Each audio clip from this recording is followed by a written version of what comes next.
Hello दोस्तों, मैं Sarla Yadav SY Hindi platform channel पर एक बार फिर से आप सभी का हार्दिक अभिनंदन करती हूं।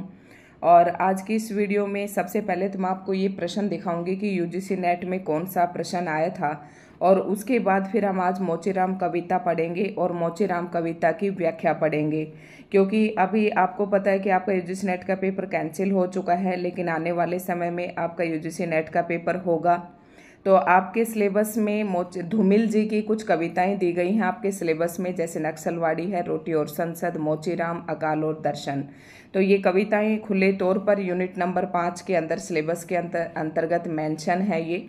तो यूनिट नंबर 5 के अंतर्गत जब आपकी कविताएं मैंने पढ़ी, ये क्वेश्चन पेपर मैंने देखा, तो उसमें एक सरोज स्मृति नामक एक कविता है निराला जी की, सरोज स्मृति। तो उसमें से भी सरोज स्मृति कविता की जो पंक्तियां हैं कि कविता में पहली पंक्ति कौन सी आई और बाद के क्रम से हिसाब से उन्हें लगाइए, इस प्रकार से प्रश्न पूछ रखा था। और दूसरा प्रश्न ये पूछ लिया, ये यहाँ पर धूमिल जी की कुछ कविताएं दे रखी हैं और उन कविताओं के एक एक वो आपको प्रश्न पंक्तियां दे रखी हैं।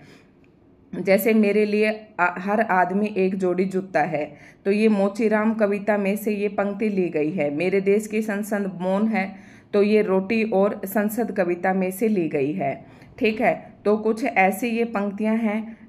जैसे फिर मैंने सोचा कि ये सारी कविताएं मैं आपको पढ़ा देती हूँ, क्योंकि इस बार अगर इस प्रकार के प्रश्न पूछे गए हैं तो आने वाले आपके एग्जाम में भी इस प्रकार के प्रश्न पूछे जा सकते हैं। इस प्रकार से क्या, चाहे किसी भी प्रकार से प्रश्न पूछे, अगर आपने कविताएं पढ़ रखी हैं तो चाहे प्रश्न कुछ भी पूछे आप उसे आसानी से कर देंगे। तो आज के इस वीडियो लेक्चर में हम मोचीराम कविता पढ़ेंगे और व्याख्या सहित पढ़ेंगे। तो लेकिन पहले मैंने आपको एक प्रश्न दिखा दिया है कि किस प्रकार का प्रश्न आपके एग्जाम में इस बार पूछा गया था।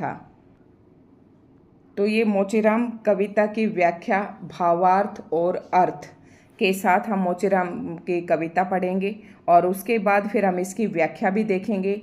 तो आपको क्या करना है कि व्याख्या चाहे आपको 1 मिनट के लिए थोड़ी कम आए, लेकिन आपको कविता जो है, कविता की पंक्तियाँ, जैसे कि LKG UKG छोटे बच्चे पहले दूसरी में पढ़ते थे ना कविता, कि कविता याद करो, तो आपको याद भी नहीं करनी तो कम से कम 1-2 बार आपको ये कविता जरूर पढ़नी है। क्योंकि आपने देखा होगा कि इसी प्रकार की जो पंक्तियाँ हैं आपके पेपर में पूछी गई हैं। कह रहा ना, मेरे लिए ये पंक्ति आपके पेपर में पूछी गई थी और पहले ही पैराग्राफ में से थी, मेरे लिए हर आदमी एक जोड़ी जूता है। तो अगर आपने कविता पढ़ रखी है, आपको भावार्थ चाहे इतना ज़्यादा ना आए, तो मैं मोटे तौर पर भावार्थ आपको लिखित रूप में यहाँ पर मैं लेकर आई हूँ PDF की फॉर्म में। तो यहाँ से पढ़कर मैं आपको तुरंत बता दूंगी। अगर फिर भी कोई इसका व्याख्या यहाँ से अच्छे से पढ़ना चाहता है तो पढ़ सकता है, देख सकता है, मैं यहाँ से आपको समझा दूंगी।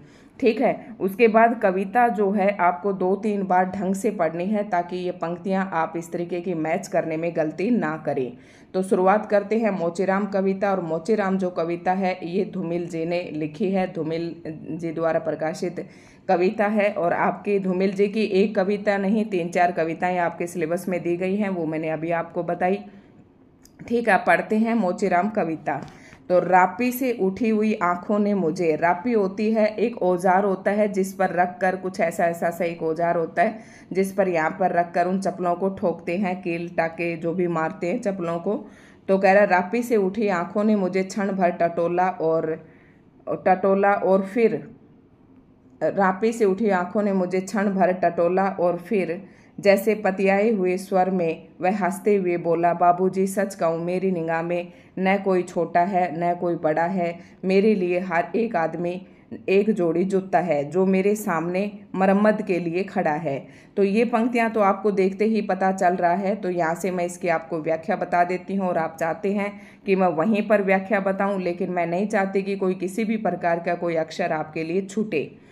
तो प्रस्तुत जो पंक्तियां हैं ये मोचीराम कविता से उद्धृत हैं, जो कवि सुदामा पांडे धूमिल, इनका पूरा नाम था सुदामा पांडे और धूमिल उपनाम से कविताएं लिखते थे। इन पंक्तियों के माध्यम से कवि कहते हैं कि मोचीराम पुराने जूतों की मरम्मत करने वाला एक दलित व्यक्ति है, जो कवि धूमिल जी से कुछ कहना चाहता है। ठीक है, अब मैं इस यहाँ से बताती हूँ आपको, इसका मैंने व्याख्या आपको बता दी है। तो मोचीराम जो कविता है ये धूमिल जी द्वारा लिखी गई है, और जो मोचीराम है वो एक दलित व्यक्ति है, और ये इसकी जब भेंट धूमिल जी से होती है तो धूमिल जी से ये कुछ कहना चाहते हैं, वही इस कविता में लिखा गया है। तो कह रहा है कि रापी से उठी हुई आंखों ने मुझे क्षण भर टटोला और फिर कह रहा है कि रापी से उठी हुई आंखों ने, जैसे कि वो जो मोची है जो जूते सीलने वाला है, उसने अपने उस औजार से अपने आंखें उठाई, क्षण भर टटोला, उसने थोड़ी सी देर लेखक की तरफ कवि की तरफ देखा, मतलब टटोला। देखो हम कोई भी बात किसी को भी बोलते हैं तो सटीक एकदम से जो अवाक नहीं बोल देते हैं, थोड़ी देर के लिए हम देखते हैं कि बंदा कैसा है कैसा नहीं है।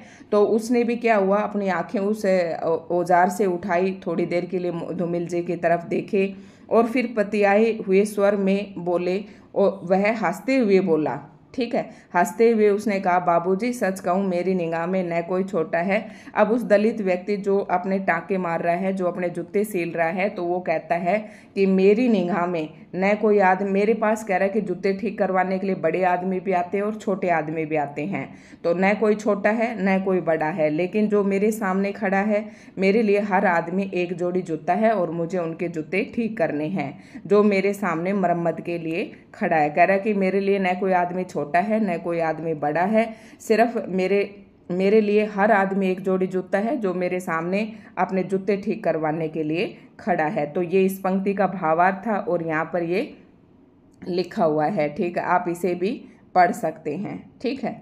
तो और उसके बाद अगली पंक्तियाँ आती हैं, अगली पंक्ति है इसी कविता की, आपको अच्छे से करनी है। और असल बात तो ये है, आगे मोची राम कहता है, और असल बात तो यह है कि वह चाहे जो हो, कह रहा कि वास्तविक बात तो यह है कि जूता ठीक करवाने वाला आदमी चाहे जो कोई भी हो, जैसा है जहाँ कहीं है, कह रहा कि जैसा है और जिधर का भी है, मतलब जहाँ से भी है, उससे मुझे कोई फर्क नहीं पड़ता। आजकल कोई आदमी जूते की नाप से बाहर नहीं है, कह रहा कि सभी के जो जूते हैं अपने फिक्स साइज की हैं, कोई भी आदमी अपने जूतों से बाहर अपने पैर नहीं फैलाता। फिर भी मुझे ख्याल रहता है कि पेशेवर हाथों और फटे जूतों के बीच कहीं न कहीं एक अदद आदमी है जिस पर टाके पड़ते हैं। कह रहा कि जो पेशेवर हाथ हो, किसको कहा है, मोचीराम ने अपने आप को कहा है।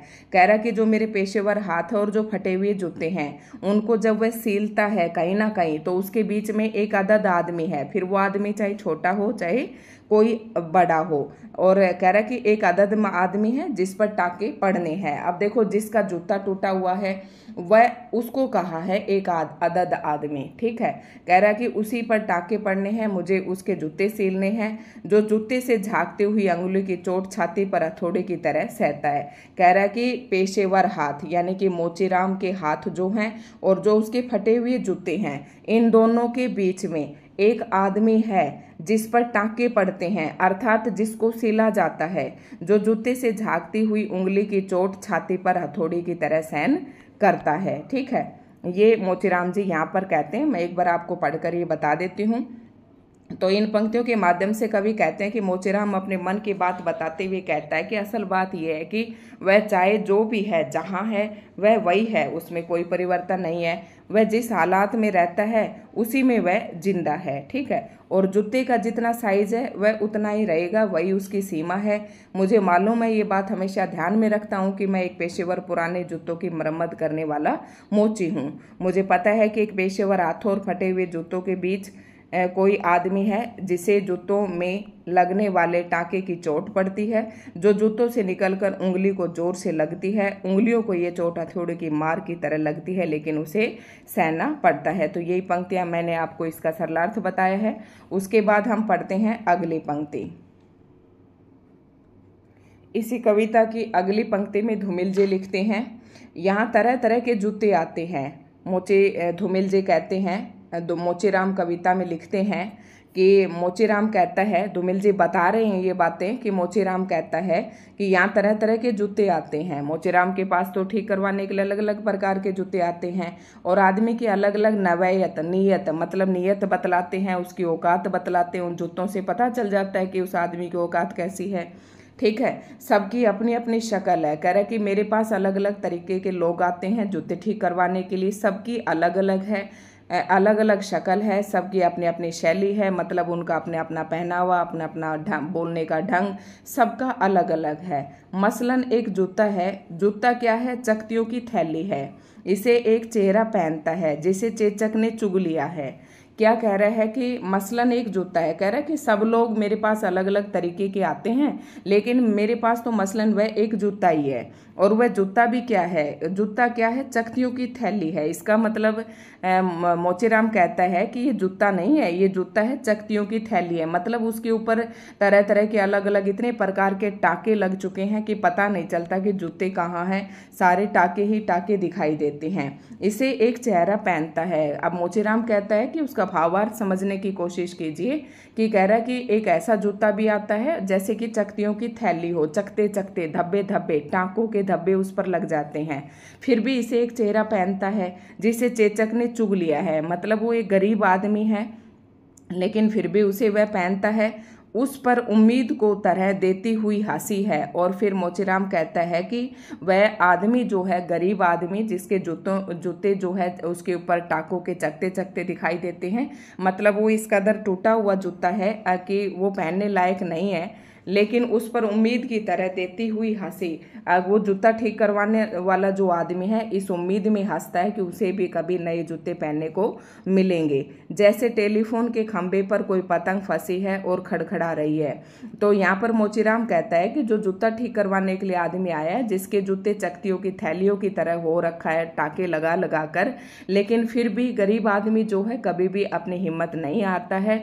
और उसको उसी प्रकार से एक हिम्मत है जिस प्रकार से टेलीफोन के किसी खंभे पर कोई पतंग फंस जाती है, वो फड़फड़ाती रहती है और उसे उम्मीद रहती है कि उसे कोई ना कोई आकर निकालेगा। ठीक इसी प्रकार से एक इंसान है जो मोचीराम के पास जूते ठीक करवाने के लिए आया है। उसके जूते बहुत ही ज्यादा फटे हुए हैं, मतलब चकते चकते जगह जगह पर उस पर टाके हैं, जूता समझ में ही नहीं आ रहा है। लेकिन फिर भी वो गरीब आदमी अपनी हिम्मत नहीं हारता है और उसे पूरा विश्वास है कि एक दिन उसे नए जूते जरूर पहनने को मिलेंगे। इससे ये पता चलता है कि गरीब आदमी कभी भी ठीक है अपनी उम्मीद नहीं छोड़ता है। और ये सारा मैंने आपको बता दिया है। अगर फिर भी आप यहाँ से एक बार इसका भावार्थ पढ़ना चाहते हैं या लिखना चाहते हैं तो यहाँ से आप अपने नोट्स बना लीजिएगा। तो अब बढ़ते हैं हम अगले पैराग्राफ की तरफ। बाबूजी, इस पर पैसा क्यों फूकते हो, मैं कहना चाहता हूँ। अब मोचीराम जो है वो जूते पे टाके लगा रहा है और वो इतने ज़्यादा टाके उस पे लगा चुका है कि जूता समझ ही नहीं पा रहा जूता है या टाके हैं।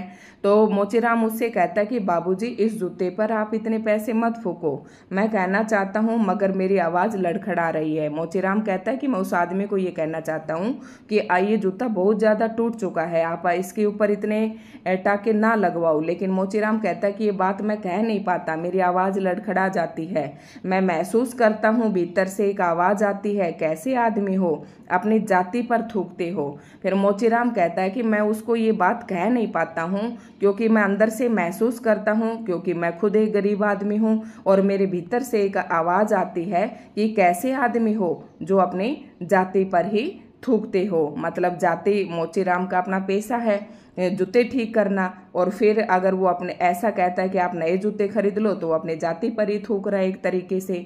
तो कह रहा है कि मेरे अंदर से एक ऐसी आवाज़ आती है कि अपनी जाति पर ही थूकते हो, तो मैं वो बात कहने की मेरे अंदर हिम्मत नहीं हो पाती है।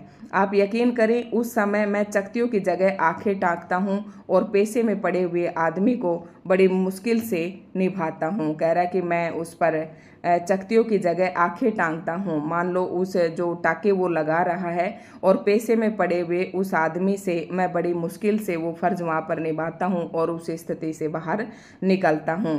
देखो यहाँ से थोड़ा सा पढ़कर बता देती हूँ कि मेरे अंदर से आवाज़ आती है, कैसा आदमी है जो अपनी मनुष्य जाति पर थूक रहा है, जो जूते की हालत को नहीं देख पा रहा, कोई जगह नहीं खाली जा टाके नहीं लगा रहा हूँ। उस वक्त मैं जूतों को नए सिरे से जोड़ता हूँ, छोटे छोटे टुकड़ों को समेटकर मेरी आंखें उसी में लगी होती हैं और पेशे से जुड़े हुए आदमी को बहुत ही मुश्किल से देख पाता हूँ।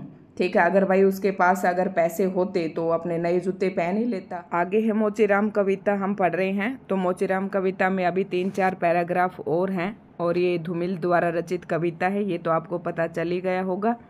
तो थोड़ी सी लंबी कविता है, पेशेंस के साथ हम इसे पढ़ते जाएंगे क्योंकि आपके पेपर में पंक्ति पूछी जाती हैं और भावार्थ तो क्योंकि सब्जेक्टिव पेपर होता तो इसका भावार्थ लिखा जाता, लेकिन हाँ भावार्थ एक लाइन में देकर आपसे पूछ सकते हैं कि कौन सी पंक्ति इसके संदर्भ में, इस कविता के संदर्भ में सही है या कौन सी गलत है। इस तरीके से थोड़ा सा भाव भी आपको ध्यान में रखना है। तो बढ़ते हैं हम नेक्स्ट पैराग्राफ की तरफ। एक जूता और है जिससे पैर को नांग कर एक आदमी निकलता है। आगे धूमिल जी लिखते हैं कि वह मोचीराम कहता है कि एक जूता और है जिसे पैर को नांग कर मतलब पैर में पहनकर कोई आदमी है जो बाहर निकलता है शहर को, मतलब एक आदमी है जो पैर में जूता पहनकर शहर के लिए निकलता है। तो मोचीराम कहता है कि न तो वह अक्लमंद लगता है और न ही वक्त का पाबंद है। उसकी आंखों में लालच है, हाथों में घड़ी है। तो मोचीराम धूमिल जी को बता रहा है कि एक आदमी है जो वो जूता पहनकर सैर के लिए निकलता है। दिखने में न तो वह अक्लमंद दिखता है और न ही वह वक्त का पाबंद है, लेकिन कहता है कि उसकी आंखों में लालच जरूर है, वह हाथों में घड़ी है, उसे जानना कहीं नहीं है। कवि कह रहा है कि उसको देखने में तो वो ऐसा लग रहा है कि जैसे समय का बहुत ही पाबंद है, लेकिन कह रहा है कि हाथों में घड़ी है लेकिन उसे जानना कहीं नहीं है। मगर चेहरे पर बड़ी हड़बड़ी है, देखने में बड़ा सुटिड बुटिड सा लग रहा है लेकिन उसे जानना कहीं नहीं है, और उसके चेहरे पर बड़े हड़बड़ी के भाव हैं, मतलब वो जल्दबाजी में है। वह कोई बनिया है। तो आगे मोचीराम बताता है कि वह कोई बनिया है या बिसाती है, ठीक है। मगर रोब ऐसा कि हिटलर का नाती है। देखो सीधी सीधी है, कोई ज़्यादा टफ कविता नहीं है। मोचीराम कह रहा है कि कोई एक आदमी जूता पहनकर उसके पास आता है, दिखने में वो न अक्लमंद लगता है न ही समय का पाबंद लगता है, लेकिन उसने हाथ में घड़ी भी पहन रखी है और बड़ा ही हड़बड़ी में है और उसे कहीं जाना भी नहीं है। दिखने में ऐसा लग रहा है कि जैसे कोई बनिया है। और देखना भी इन 3 पंक्तियों में, ये 3 पंक्तियाँ मुझे काफ़ी अच्छी लगी और काफ़ी इम्पोर्टेंट भी लग रही हैं। मगर रोब ऐसा कि हिटलर का नाती है। अब मोचीराम कहता है कि जो आदमी जूते पहनकर आया था उसका रोब ऐसा लग रहा है कि जैसे कि वो हिटलर का कोई नाती हो। ऐसे कह रहा है वो मोची को। जब मोची उसका जूता ठीक कर रहा है तो मोची को कहता है इसे बांधो, उसे काटो, हिया ठोको, मतलब यहाँ से इसे ठोको, यहाँ से पीटो, यहाँ से उसे घिसो, ऐसा चमकाओ जूते को ऐसा बनाओ मुझे तो हंसी हो रही है। कह रहा है कि आगे मोचीराम कहता है कि ऐसा दिखने में ऐसा लग रहा है जैसे हिटलर का नाती हो, और उसका रोब ऐसा है कि बार बार जब मोची उसे जूते को ठीक कर रहा है तो ये सारी बातें वो उसे कह रहा है कि ऐसा घिस दो, ऐसा चमका दो और जूते को ऐसा बनाओ। तो ये तीनों पंक्तियां जो हैं आपको ज़रूर ध्यान रखनी है। हो सकता है पेपर में पूछ ले कि ये पंक्ति किस कविता से है। मौसम के नाम पर आगे है ऑफ गर्मी, और ये सब बातें बोलते बोलते जब वो साइड में देखता है, सड़क पर खड़े व्यक्तियों को आते जाते देखता है, और ऑफ बड़ी गर्मी है, रुमाल से हवा करता है। कह रहा है दिखने में तो हिटलर का नाती दिख रहा है और इतनी इनमीन कर रहा है, छांट रहा है, और कहता है कि ऑफ बड़ी गर्मी है, रुमाल से फिर हवा करता है, मौसम के नाम पर बिसूरता है, मौसम को इधर उधर घूर कर देखता है, सड़क पर आती जातियों को वानर की तरह घूरता है। कह रहा है कि सड़क पर जो लोग आ रहे हैं जा रहे हैं उन्हें बंदर की तरह, वानर मतलब बंदर की तरह घूरता है। तो मतलब वहाँ पर वो आदमी खड़ा होकर अपने आप को ऐसा दिखा रहा है कि जैसा कि बहुत ही अमीर पति है, उसे वहाँ गर्मी लग रही है, वो मतलब जो वहाँ का जो माहौल है वो उसके अनुकूल नहीं है। गरज ये कि घंटे भर खटकवाता है, मगर कह रहा कि गरज ये है कि मतलब वह जब काम करवाए तो घंटे भर खटकवाता है, मतलब इतने सारे नखरे करवाता है कि जूते को ऐसा करो वैसा करो, मगर नामा देते वक्त, नामा का मतलब मजदूरी देते वक्त, जो उसने उसका जूता ठीक किया है उसकी मजदूरी देते वक्त उसकी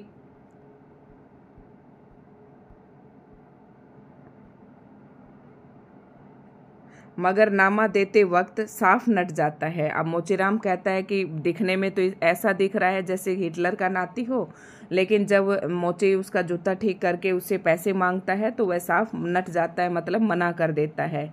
और ऊपर से क्या कहता है मोची को, शरीफों को लूटते हो। वह गुर्राता है, कह रहा है कि जोर से आवाज में कह रहा है, गुर्राते हुए कहता है कि शरीफों को लूटते हो। तो ये शब्द किसकी है, ये पंक्ति किसकी है? जो आदमी जूते ठीक करवाने के लिए आया है वो बोल रहा है। और कुछ सिक्के फेंक कर आगे बढ़ जाता है। तो मोचीराम कहता है कि इसके नाम पर वह कुछ सिक्के देकर आगे चला जाता है। अचानक हिचुक कर सड़क से उछलता है। हिचुक कर मतलब छलांग लगाकर। अचानक से छलांग लगाकर वह सड़क पर उछलकर चढ़ जाता है और पटरी पर चढ़ जाता है। सड़क से उछलता है और पटरी पर चढ़ जाता है। चोट जब पेशे पर पड़ती है तो कहीं ना कहीं एक चोर कील दबी रह जाती है। अब ऐसे में क्या होता है कि मोचीराम को थोड़ा सा फील होता है कि मेरे देश में ऐसे लोग भी हैं, देखो जब काम भी करवा लेते हैं और मजदूरी के नाम पर इस तरीके से गरीब लोगों को कहकर चले जाते हैं। तो मोचीराम कहते हैं कि चोट जब पेशे पर पड़ती है, तो मोचीराम का तो पेशा क्या है, जूते ठीक करना ही है। तो कह रहा कि तो कहीं ना कहीं एक चोर कील दबी रह जाती है। कह रहा कि कहीं ना कहीं एक दर्द जो है उसके दिल में छुपा हुआ रह जाता है, जो मौका पाकर उभरती है और अंगुली में गड़ती है। कह रहा है कि जैसे कोई कील अंदर रह जाती है और मौका पाकर वो हमारी उंगली में गड़ने लगती है, ठीक उसी प्रकार से मोचीराम कहता है कि जब बात हमारे पेशे पर आती है तो एक दिल में दर्द जरूर होता है और मौका पाकर वह दर्द उभरता भी है और उसे काफ़ी महसूस भी होता है। ठीक है, तो ये इसका सरलार्थ है, यहाँ पर ये लिखा हुआ है, तो मैंने यहाँ से नहीं पढ़ा है और आप इसे पढ़ सकते हैं अगर किसी को अभी भी समझ में नहीं आया हो तो। आगे है, मगर इसका मतलब ये नहीं है कि मुझे कोई गलत फहमी है। मुझे हर वक्त ये ख्याल रहता है कि जूते और पैसे के बीच कहीं ना कहीं एक अदद आदमी है। मगर इसका मतलब ये नहीं है कि, मतलब मोचीराम कहता है कि इसका मतलब ये नहीं है कि मुझे कोई गलत फहमी हो रही है। मुझे हर वक्त ये ख्याल रहता है कि जूते और पैसे के बीच कहीं ना कहीं एक अदद आदमी है जिस पर टाँके पड़ते हैं। ठीक है, जो जूते से झांकती हुई अंगुली की चोट छाती पर हथौड़े की तरह सहता है। और बाबूजी, असल बात तो यह कि जिंदा रहने के पीछे ये सारा एक ही पैराग्राफ है। अगर सही तर्क नहीं है तो रामनामी बेचकर, अब इसका सरलार्थ हम यहाँ से देखते हैं, तो रामनामी बेचकर या रंडियों की दलाली करके रोजी कमाने में कोई फर्क नहीं है। और यही वह जगह है जहाँ हर आदमी अपने पेशे से छूटकर भीड़ का टमटमाता हुआ हिस्सा बन जाता है। सभी लोगों की तरह भाषा उसे काटती है, मौसम सताता है। जब आप इस बसंत को ही लो, ये दिन को तात की तरह तानता है और पेड़ों पर लाल लाल पत्तों के हजारों सुख तले धूप में सीझने के लिए लटकाता है। तो इसमें क्या कहता है धूमिल जी, मोचीराम के बारे में लिखता है, मगर इसका मतलब ये नहीं कि मुझे कोई गलतफहमी है। मुझे हर वक्त ये ख्याल रहता है कि जूते और पैसे के बीच, कह रहा कि एक आदमी है, एक इंसानियत है जूते और पैसे के बीच में, तो एक इंसानियत रहनी भी चाहिए।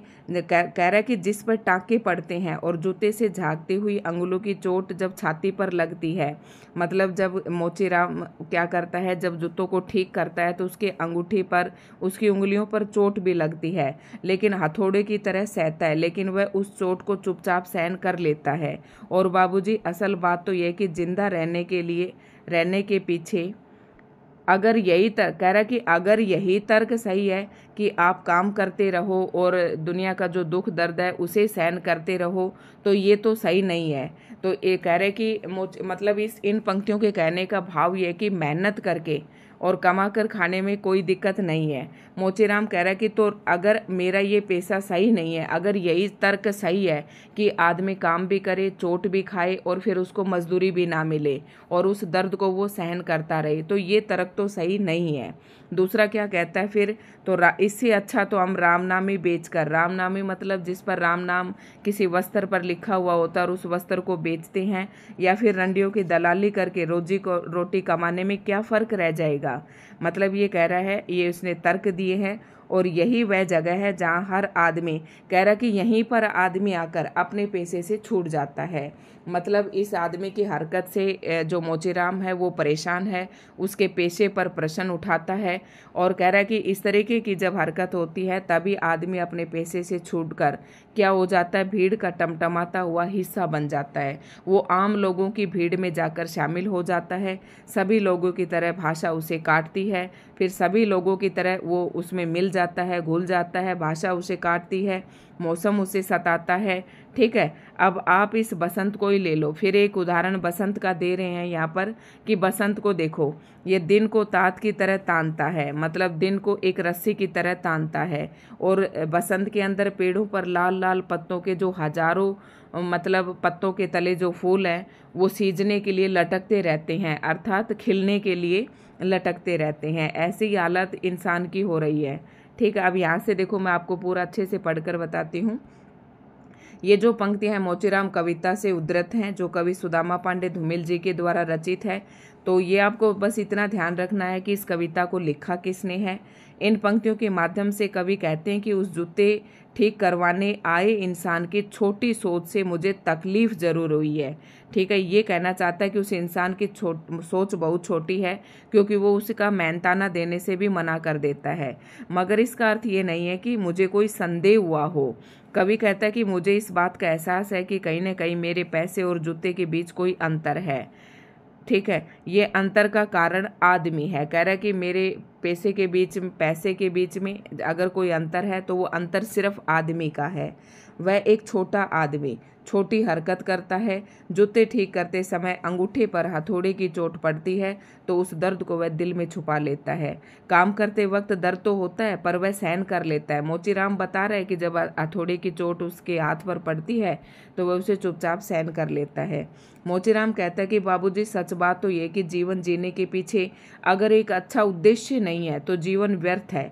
उसके बाद मतलब कवि ने यही बताया कि या तो फिर मनुष्य का कोई ना कोई जीवन जीने के पीछे एक उद्देश्य जरूर होना चाहिए। उसके बाद राम का नाम लिखा हुआ वस्त्र को बेचकर या वेश्याओं की दलाली करके पैसे कमाने में कोई फर्क नहीं पड़ता।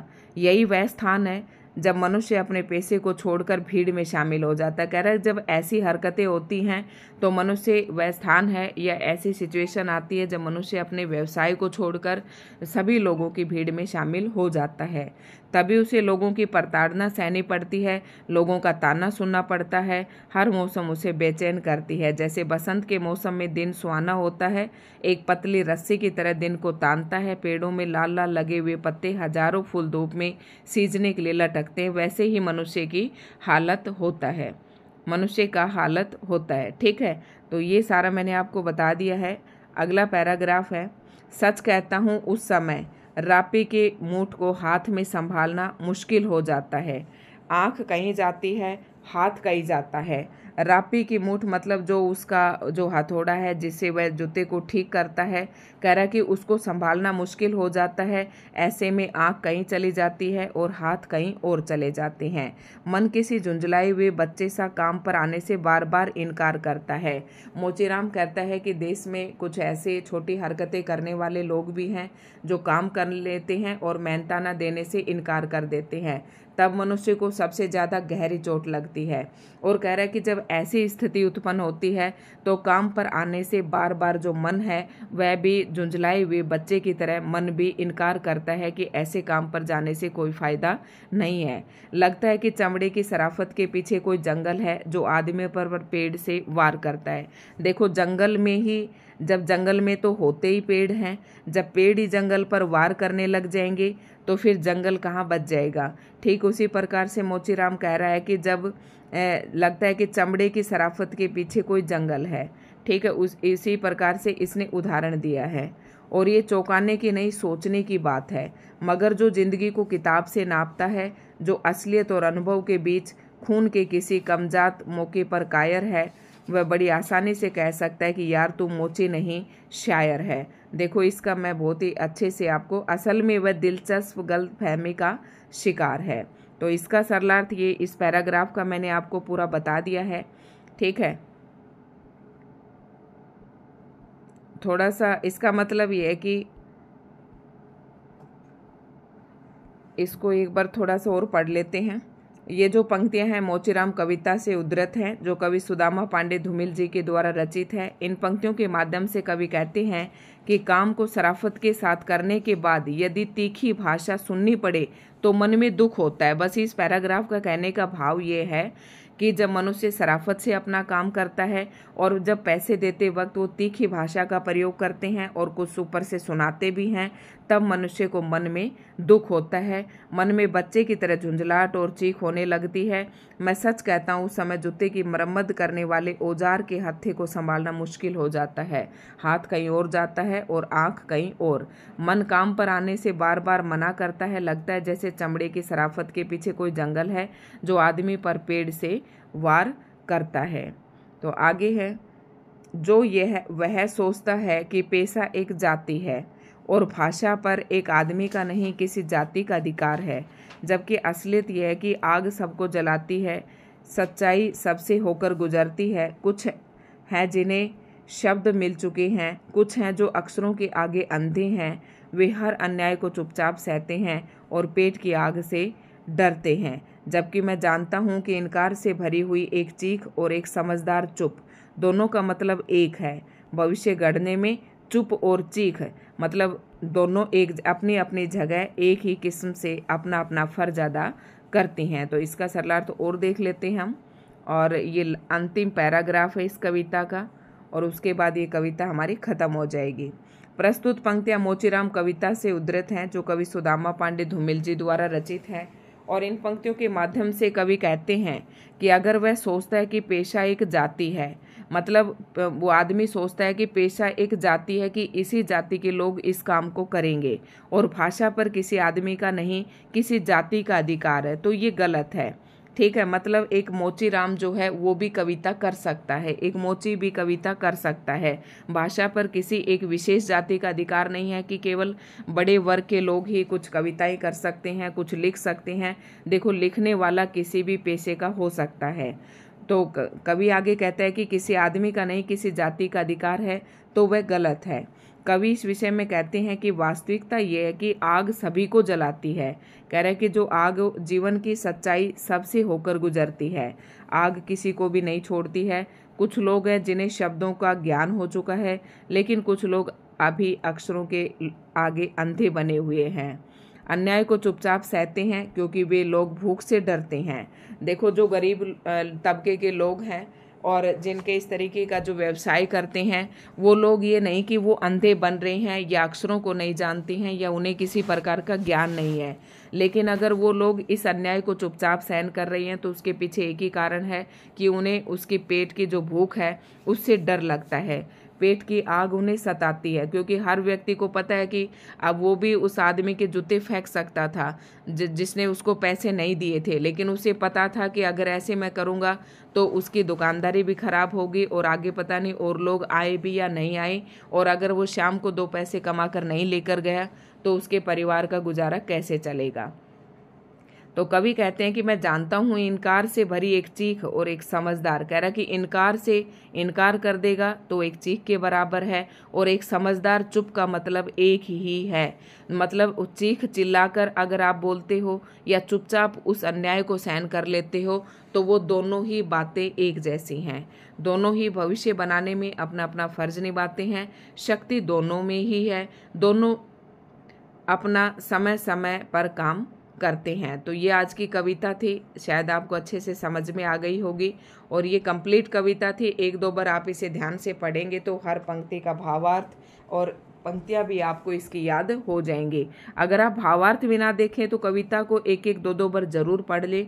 ये मोचीराम कविता की एक पंक्ति पूछी गई थी, वो मैंने आपको पहले ही बता दी है, और वो पंक्ति जो थी पहले ही पैराग्राफ में थी, वो मैंने आपको बताया था कि वह एक आदमी है, उसके लिए आदमी हर आदमी एक जोड़ी जूता है। तो ये पंक्ति पूछी गई थी, अभी मैंने आपको शुरू में ही बता दिया था। जैसे कि मेरे लिए हर आदमी एक जोड़ी जूता है। अब हो सकता है आपका पेपर ये तो फाइनल था नहीं, ये कैंसिल हो गया है, दोबारा भी आपका पेपर होना है, तो किस तरीके से प्रश्न पूछ ले आप उसके लिए तैयार रहें। तो हम नेक्स्ट वीडियो में धूमिल जी की अगली कविता लेकर आएंगे। और मैं कविता इसलिए पढ़ा रही हूँ कि आपको भावार्थ भी पता होना चाहिए, बस हर पंक्ति का आपको अर्थ पता हो या ना पता हो, लेकिन मोचीराम कविता में आपको जरूर इसका भाव पता होना चाहिए। और जैसे ही एक प्रश्न तो ये पूछा था, और दूसरा प्रश्न इस बार यूजीसी नेट में पूछा था कि निराला की जो सरोस्मृति कविता है उसमें पहले कौन सी लाइन आई, बाद में कौन सी आई और उसके बाद कौन सी आई। देखो इस तरीके से प्रश्न पूछा था, तो इस बार आप इन पंक्तियों को अच्छे से कर लें। तो आज की वीडियो में इतना ही था दोस्तों। आपको वीडियो अच्छी लगी हो तो लाइक एंड शेयर जरूर करें, और चैनल पर नए हैं तो चैनल को सब्सक्राइब जरूर कर लें।